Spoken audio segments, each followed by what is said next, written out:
আল্লাহ জানিয়ে দিচ্ছেন, আহাসিবান নাসু আন ইউতরাকু আন ইয়াকুলু আমান্না ওয়া হুম লা ইফতানুন। আরে মানুষ কি ভেবে নিয়েছে মুখ দিয়ে শুধু বলবে ঈমান এনেছি আর তাদেরকে কোনো প্রকার পরীক্ষা না করে এমনি এমনি ছেড়ে দেওয়া হবে? মানুষ কি এই ধারণা নিয়ে বসে আছে? অথচ আয়াত নম্বর 3, ওয়ালাকাদ ফাতান্নাল্লাযীনা মিন ক্বাবলিহিম ফালায়া'লামান্নাল্লাহু আল্লাযীনা সাদাকু ওয়া লায়া'লামান্নাল কাযিবিন। আমি আল্লাহ অবশ্যই পরীক্ষা করেছি তাদের পূর্বে যত জাতি ছিল তাদেরকেও, এবং এই পরীক্ষার মাধ্যমে যাচাই করে নিয়েছি কারা ঈমানের দাবিতে সত্যবাদী আর কারা ঈমানের দাবিতে মিথ্যাবাদী। কি শিক্ষা আসলো এই আয়াত থেকে? মৌলিকভাবে এই শিক্ষাটাই আসলো যে ঈমানের দাবি যারা করবে, যেমন আল্লাহ আমাদেরকে করার তৌফিক দিয়েছেন, আল্লাহ তাদেরকে পরীক্ষা করবেনই করবেন। কি দিয়ে পরীক্ষা করবেন এই আয়াত আল্লাহ এই ব্যাখ্যা দেন নাই, তবে 2 নম্বর পারার 2 নম্বর পৃষ্ঠা সূরাতুল বাকারায় আল্লাহ সেই ব্যাখ্যাও জানিয়ে দিয়েছেন, ওয়ালানাবলুওয়ান্নাকুম বিশাইইম মিনাল খাউফি ওয়াল জু।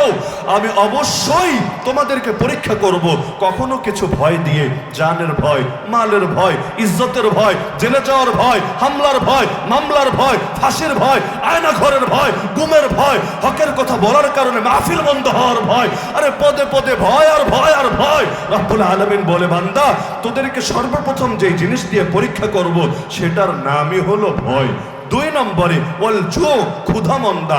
দেখা যাবে হকের পথে যতদিন ছিল না টাকা পয়সার অভাব ছিল না, এবার দিন মানতে শুরু করেছে, ইসলাম প্র্যাকটিস করতে শুরু করেছে, অভাব এখন আর তার পিছু ছাড়েই না।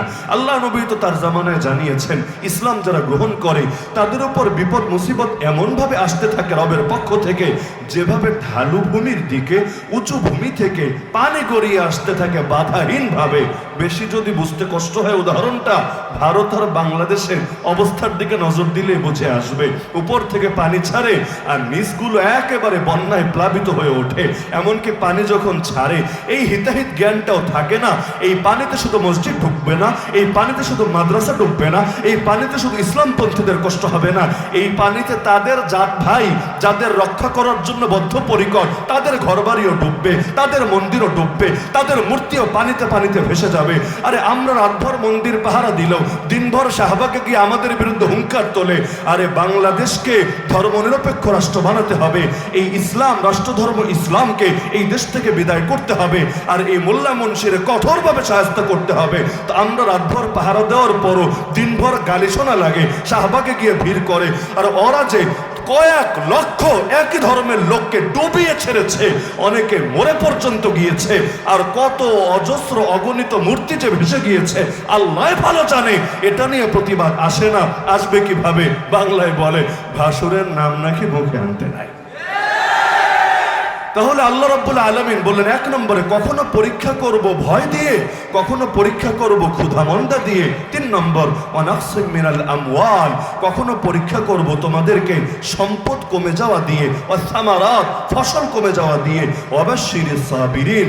লেকিন পরীক্ষাগুলোর মধ্যেও যারা অটল থাকবে, অবিচল থাকবে, সবরের পরীক্ষা দেবে। সবর মানে খালি এটা না হাউ মাউ করলো না, কান্নাকাটি করলো না, চিৎকার চেঁচামেচি করলো না, এটাকে সবর বলে না। সবরের 1 নম্বর কথা হলো যত বড় বাধা আসুক তবুও গুনাতে লিপ্ত হবে না, যত বড় কোরবানি দেওয়া লাগুক তবুও হকের পথ ছাড়বে না। যেমন আমার রাসূল বলেছেন, উম্মত শোনো, ইন্না মিন ওয়ারাইকুম আইয়ামাস সাবর, তোমাদের পরে এই পৃথিবীতে আসতে যাচ্ছে সবরের জামানা। কেমন সবর? আস-সাবিরু ফীহিন্না আলা দীনিহি কাল কাবিদ আলাল জামর। সেই সময় যারা দ্বীনের ব্যাপারে সবরের পরিচয় দেবে, চাকরি করতে গিয়ে, ব্যবসা করতে গিয়ে, দাওয়াত দিতে গিয়ে, ইলমের চর্চা করতে গিয়ে, রাজনীতি করতে গিয়ে, অর্থনীতি চালাতে গিয়ে, প্রতিটা ক্ষেত্রে যারা দ্বীনের ব্যাপারে সবরের পরিচয় দিবে, আল্লাহ রাসূল বলেন তাদের উদাহরণ হবে ওই ব্যক্তির মতো যে নিজের হাতের মধ্যে জ্বলন্ত অঙ্গার ধরে আছে। কিন্তু লিল আমিলি ফীহিন্না মিথলু আজরি 50 রাজুলাম মিনকুম, এরপরও যারা আমল চালিয়ে যাবে তাদের এক একজন তোমাদের 50 জনের সওয়াব পাবে।